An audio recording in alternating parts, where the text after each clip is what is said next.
Oi, pessoal, tudo bem? Todo mundo em casa, se cuidando nessa quarentena. Vamos vencer isso aí juntos, tá bom? Vamos lá, segundo ano. A gente tem aí as aulas de fotossíntese, um assunto que a gente discutiu bastante, fizemos aula ao vivo, mas vou deixar essa aula gravadinha também. Vamos lá, moçada. O que é a fotossíntese? Fotossíntese é um fenômeno que a planta dispõe para produzir o seu próprio alimento. Enquanto nós nos alimentamos, comemos, digerimos o alimento, a planta produz o seu próprio alimento. Por isso que a planta é chamada de indivíduo autótrofo ou autotrófico. Ela produz o seu próprio alimento. Bom, de que alimento nós estamos falando? De um alimento muito energético, que é a glicose.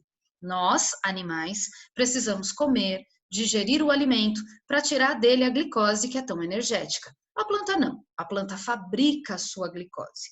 Como é que ela consegue fazer isso? Ela usa, na verdade, a energia da luz do sol para poder absorver gás carbônico, absorver água, juntar tudo isso e fazer a glicose. O que nós vamos ver aqui é de que maneira a luz do sol é utilizada, de que maneira a água é utilizada e como que o gás carbônico entra nessa história, até conseguir fazer a tal da glicose. Lembra da glicose? C6, H12, O6. Então, como é que a planta vai conseguir fazer esse processo de fotossíntese, síntese de carboidrato a partir da luz do sol, tá bom? Claro que para isso a planta conta com uma ajuda maravilhosa que nós não temos, né? A planta tem clorofila. O que é clorofila? É o pigmento verde, é o que dá a cor verde da planta. Essa tal de clorofila é que é um pigmento, e todo pigmento é um fotorreceptor, né? Todo pigmento é capaz de absorver a luz do sol, e a clorofila, sim, é que consegue converter a luz do sol em energia para que a planta possa constituir a sua glicose, certo? A fotossíntese é um processo extremamente importante, não só para a planta. Veja, a fotossíntese é importante para o vegetal porque assim a planta se alimenta. Legal. Mas isso tem outros significados. À medida que a planta se alimenta, ela cresce, se desenvolve e vai servir de alimento para um animal.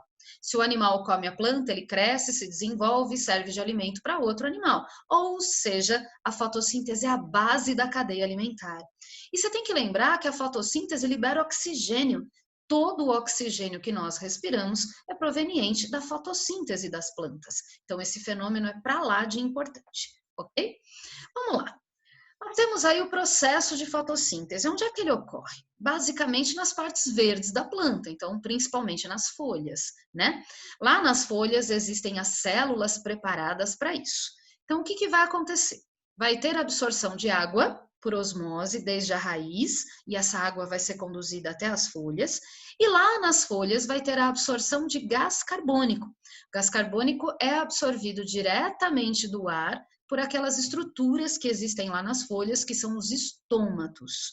E aí a gente vai conseguir ver a planta produzindo glicose. A gente tem aí, pessoal, a equação geral da fotossíntese. Olha lá, tá balanceadinha e tudo. 12 águas mais 6 CO2 por ação de luz e da clorofila, não vamos esquecer. Isso vai formar glicose, água e vai liberar oxigênio para o ar. Essa é a equação geral da fotossíntese. Só que a fotossíntese não é um processo assim instantâneo, ocorre em etapas, em fases. É isso que nós vamos dar uma olhadinha, tá bom? Então, olha só. Como é que vai acontecer essa história toda? Primeira coisa para fazer a equação geral da fotossíntese. A água precisa ser quebrada. Como assim? Água, H2O, ela vai ter uma separação entre o hidrogênio e o oxigênio. O oxigênio vai para o ar, então lembra? O oxigênio que a gente respira vem da fotossíntese, mais precisamente da molécula de água, certo? E o hidrogênio vai sobrar. Esse hidrogênio é que vai se unir ao CO2 para formar a glicose C6H12O6. Vamos lá? Olha só. Então, todo esse processo vai acontecer dentro do cloroplasto. Então, lá na célula vegetal, a estrutura verdinha é aquela organela cloroplasto que a gente falou tantas vezes, né? Lembrem-se que o cloroplasto tem uma parte interna, chamada estroma, e lá no estroma tem uns filamentos de clorofila que a gente chama de tilacoides, ok? Então, a fotossíntese vai usar tanto o estroma quanto os tilacoides, certo? Então não esquece, a clorofila é o pigmento mais importante que a planta tem, porque é a clorofila, o fotorreceptor, que vai absorver a luz do sol para poder constituir aí a energia para fazer glicose, certo? Vamos dar uma olhadinha nas etapas que eu falei para vocês. Eu disse que a fotossíntese, ela não é um processo instantâneo. Ela ocorre em etapas, duas fases. Uma delas a gente chama de fase clara e a outra a gente chama de fase escura. Mas muito cuidado com esses nomes, porque eles nos levam a confusões. Fase clara. Não vai achar que a fase clara é clara porque acontece durante o dia, e a fase escura é escura porque acontece durante a noite. Não é isso não, tá bom? Essas fases ocorrem simultaneamente. Mas a fase clara chama clara, ela tem esse nome de fase clara, porque ela utiliza diretamente a luz do sol. Então, fase clara porque ela é dependente de luz. Ela também é chamada de fase fotoquímica ou luminosa, dependente da luz. Onde ocorre? Dentro do cloroplasto, como toda fotossíntese. Mais precisamente nos chamados tilacoides, que são os aglomerados de clorofila, tá bom? Então, a clorofila absorve a luz do sol. Essa luz do sol vai dar energia para fazer uma coisa chamada transferência de elétrons em fotossistemas. Nomes esquisitos, mas que a gente vai entender com facilidade. O que são os fotossistemas? Conjuntos de proteínas, pigmentos e transportadores de elétrons que existem lá nos tilacoides, ok? Muito bem. A gente vai encontrar lá na estrutura dois tipos de fotossistema, a gente vai chamar de 1 e 2, tá bom? O primeiro fotossistema, ele absorve luz com um comprimento de onda, então vocês devem lembrar que a luz tem um comprimento de onda, então vai absorver lá uma luz por volta de 700 nanômetros, esse é o comprimento de onda. Já no fotossistema 2, aí a gente vai ter aí a absorção de uma luz por volta de 680 nanômetros. Pro, preciso decorar isso? Não, é só para você ter uma ideia do que está acontecendo aí. Esses dois fotossistemas ficam interligados, tá bom? Por uma coisa que a gente chama de cadeia transportadora de elétrons, ok? Aí vão acontecer dois processos aí. Um deles é chamado fotofosforilação. O nome, fotofosforilação. E o outro, importantérrimo, é a fotólise da água. Vamos ver isso. O que é fotofosforilação? Produzir ATP. Fotofosforilar, usar a energia do sol para produzir ATP. Tudo bem? No momento em que a luz do sol é absorvida, então é produzido ATP. Tudo bem? Ok? Muito bem, vamos lá. A fotofosforilação pode ser acíclica, pode ser cíclica e vai levar à produção de substâncias. Na fotofosforilação acíclica, a gente vai ter produção de ATP e de uma outra coisa, um cara chamado NADP. NADP é uma sigla que significa nicotinamida, adenina, dinucleotídeo fosfatado. Não precisa decorar isso não, fica com a sigla NADP.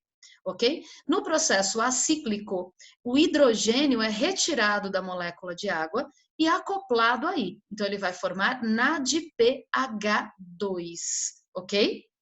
No processo cíclico, forma o ATP. Vamos lá. Isso tudo está interligado ao processo de fotólise da água. O que é a fotólise da água? É a quebra da molécula de água pela luz do sol, pela energia da luz do sol que circulou lá naqueles fotossistemas, tá bom? Então, o que vai acontecer aí? Vamos deixar isso bem claro. A fotossíntese precisa de água e de gás carbônico, correto? O primeiro ingrediente que entra nesse processo é a água. A água é rompida pela luz do sol, naqueles fotossistemas que a gente viu ali. Muito bem, o oxigênio se separa e vai embora, vai para o ar que a gente respira. E o hidrogênio? O hidrogênio é usado para formar NADPH ou NADPH2. Quebrou a água, fotólise da água. Quem explicou isso para nós foi uma pessoa chamada Robin Hill. Então, isso é chamado de reação de Hill, ok? Fotólise da água, fase clara da fotossíntese. Terminada a fase clara, então quebrou a água, o oxigênio foi embora, formou ATP e o hidrogênio ficou ali na forma de NADPH, ok? Muito bem, imediatamente começa a fase escura. A fase escura não precisa de luz, ela também é chamada de fase química ou enzimática. ela não precisa de luz, então ela não ocorre na clorofila, no tilacoide. Ela ocorre lá no cloroplasto, no estroma, naquela parte de dentro do cloroplasto, ok? Muito bem, o que vai acontecer na fase escura? Não precisa de luz, mas precisa dos produtos da fase clara. Então, precisa do quê? Precisa do NADPH, NADPH2, precisa do ATP, ok? E vai precisar também de gás carbônico. Mas cadê o gás carbônico que ele não estava nessa história? Bom, o gás carbônico vai ser absorvido lá na folha pelos estômatos, ele vem direto do ar. Então, entrou o gás carbônico, ok? O que vai acontecer agora? Olha só, vai acontecer um processo chamado ciclo de Calvin. Foi uma pessoa chamada Melvin Calvin quem esclareceu isso. Então, primeira coisa, vai ocorrer a fixação do carbono, tudo bem? O carbono foi absorvido e aí o carbono vai ser incorporado, certo? Que mais que vai acontecer? Esse carbono vai reagir com aquele NADP e vai ganhar os hidrogênios daquele NADP. E isso vai formar a molécula de glicose. Quando o CO2 ganha hidrogênios, ele vai formar glicose, por um processo complexo que está aí. Eu deixei aí listado para vocês, mas é só para tomar conhecimento, tá bom? Pessoal, feita a glicose, a planta então está alimentada. Notem, a fotossíntese produziu a glicose, liberou o oxigênio, a planta está nutrida, nós estamos respirando e a cadeia alimentar continua funcionando, certo? Muito bem, moçada, qualquer coisa que vocês precisarem, sabem como me encontrar. Continuem se cuidando e até mais. Tchau, tchau!